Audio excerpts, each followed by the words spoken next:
Senhor. Amém. Que o Senhor continue nos abençoando essa noite, nos trazendo o entendimento do que Ele deseja para a nossa vida. Meu nome é Adeilson Siqueira, sou servo nesta casa, trabalho aqui no Ministério de Louvor, trabalho com a palavra do Senhor e trabalho no que precisar aqui na casa do Senhor também. Amém. Estamos aí para servir, né? Esse é o nosso objetivo e para mais nada precisamos fazer.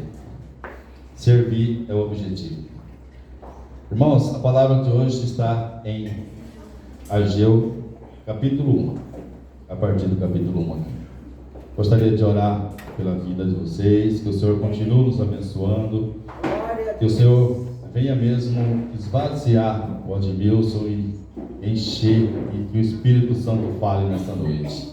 Venha mesmo, Senhor. Lá em Ageu capítulo 1 fala assim: no ano segundo do rei Dário, no 6º mês, no primeiro dia do mês, veio a palavra do Senhor pelo ministério do profeta Ageu a Zorobabel, filho de Sealtiel, príncipe de Judá, e a Josué, filho de Josadaque, o sumo sacerdote, dizendo: assim fala o Senhor dos exércitos, dizendo: este povo diz, não veio ainda o tempo em que a casa do Senhor deve ser edificada. Veio, pois, a palavra do Senhor pelo ministério do profeta Ageu, dizendo: é para vós tempo de habitardes nas vossas casas estucadas, e esta casa há de ficar deserta? Ora, pois, assim diz o Senhor dos exércitos: aplicai o vosso coração aos vossos caminhos. Irmãos, o povo havia voltado do exílio e negligenciava a reconstrução do templo. Eles priorizavam o conforto de suas próprias casas. Eles queriam fazer casas boas, luxuosas, para eles habitar, mas na casa do Senhor eles estavam negligenciando, estavam deixando de lado.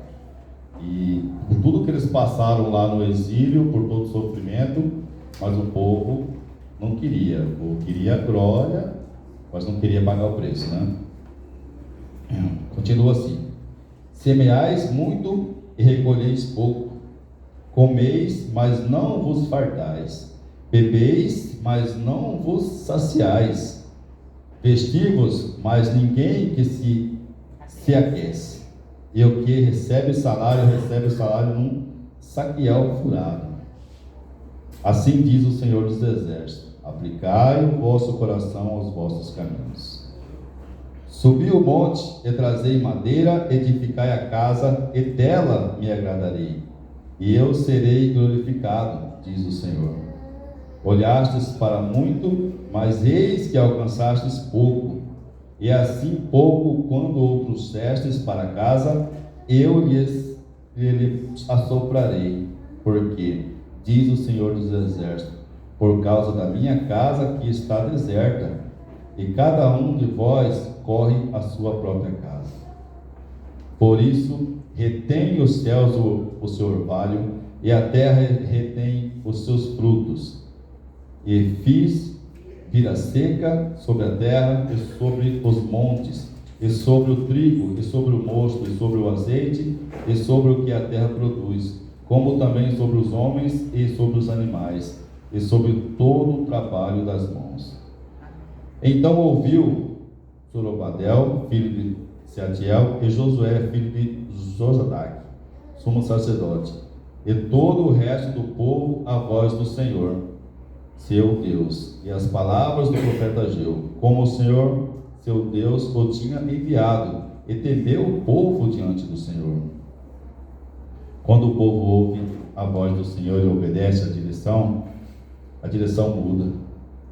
Quando você obedece aquilo que o Senhor traz para você como direção, tudo na sua vida muda, tudo pega outra direção, a direção que o Senhor quer.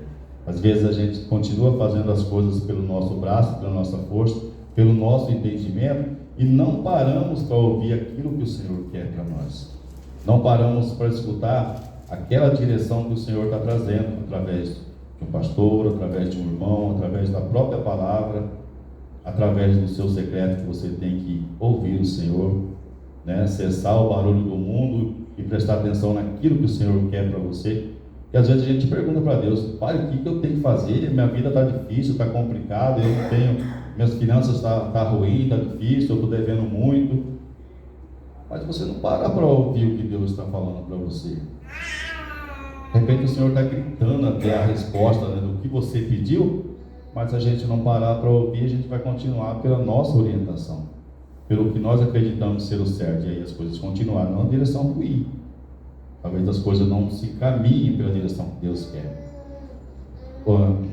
Quando eles ouviram a direção do Senhor, o Senhor levantou o espírito de Zorobabel, filho de Sealtiel, príncipe de Judá, e o espírito de Josué, filho de Josadak, sumo sacerdote, e o espírito do resto de todo o povo, e vieram e trabalharam na casa do Senhor dos exércitos, seu Deus. Quando nós obedecemos a direção do Senhor, entregamos o controle da nossa vida em suas mãos e o elevamos em primeiro lugar. Temos a certeza da vitória em nossos planos. Devemos ter cuidado diferenciado com as coisas de Deus. Quando a gente vem aqui e faz a oferta, ou aí na cadeira de trás tem um QR Code e tal, tem aqui também você pode fazer em espécie. Não é simplesmente fazer um valor ou colocar um valor aqui. Você está fazendo algo muito grande. Às vezes a gente não tem noção. Mas eu ponhei só um pouquinho aqui no valor, ou eu dediquei só um pouquinho do meu tempo aqui na casa do Senhor. Mas a dimensão que isso tem no reino espiritual é muito grande. Isso movimenta o reino, né? Todo dinheiro investido na casa do Senhor, ele é amplamente usado e ele traz benefícios para toda a comunidade e para o reino de Deus. Através dessa oferta que é feita aqui, a gente consegue manter essa casa aqui funcionando, a gente consegue levar essa palavra para pessoas que precisam, a gente consegue também alimentar algumas pessoas que têm necessidade, que passam por dificuldade até de alimentos. E através da oferta de vocês, da nossa oferta, do nosso dízimo, que é uma aliança que a gente faz com Deus, e quando nós honramos essa aliança, Deus não deixa faltar. Amém. Irmãos, Deus não vai dar para a gente aqui de cara muita riqueza. Não, Deus não está prometendo isso para a gente, porque desde o princípio até o seu filho não tinha onde dormir quando andou aqui na terra. Não tinha um lugar para descansar a sua cabeça. Mas Deus está prometendo o necessário para a gente viver. O suficiente. E não há de faltar aquele que é fiel ao Senhor. Amém. Tudo aquilo que você investe no reino de Deus, na casa do Senhor, Deus vê e Deus abençoa. Eu creio nisso, eu tenho isso na minha vida. Eu vivo maravilha, eu não tenho dificuldade? Eu tenho. Normal. Eu trabalho, eu tenho conta para pagar, às vezes atrasa muito. Mas Deus está me honrando. Amém. O necessário para a minha vida, para a manutenção da minha vida e o meu compromisso com o Senhor, Ele é primeiro. Amém. Então o que eu faço aqui para o Senhor, não tem negociação. Não, eu vou pagar minha conta primeiro, senão vai cortar minha luz. Deixa que corta. A minha obrigação, o meu compromisso, eu não vou deixar de fazer. Porque eu sei o Deus que eu tenho e eu sei que Ele vai me honrar. Aleluia. Em nome de Jesus. Então, irmãos, eu gostaria que vocês preparassem a oferta de vocês. Amém. Coloca no coração de vocês, como está o coração? Está tranquilo? Está em paz? Você está feliz? Você tem condição de fazer sua oferta? Não, irmão, está apertado em casa, eu estou parado, por exemplo, sem serviço. Coloca o seu coração e coloca a sua situação diante do altar do Senhor. Confia verdadeiramente no Senhor, que Ele vai dar a solução. Eu creio nisso todos os dias. Ele vai me dar a solução e vai dar a solução para cada um aqui que está na situação complicada. Mas Deus é fiel para cumprir e para honrar cada um de acordo com a sua fidelidade. Em nome de Jesus. Gostaria de orar pela oferta de vocês. Tem um QR Code de trás da cadeira, tem aqui a caixinha, se quiser fazer em espécie. Senhor Deus, Pai Todo-Poderoso, continue abençoando, Pai, a vida dos seus filhos, Pai. Visita a conta bancária de cada um, visita a despensa, Senhor. Traz para cada um, Senhor Jesus, aquilo que eles colocarem diante do Senhor. Traga a solução para a necessidade de cada um, Pai. Visita mesmo a vida pessoal de cada pessoa aqui e derrama, Pai, as tuas bênçãos sobre cada um de nós. Em nome de Jesus. Amém.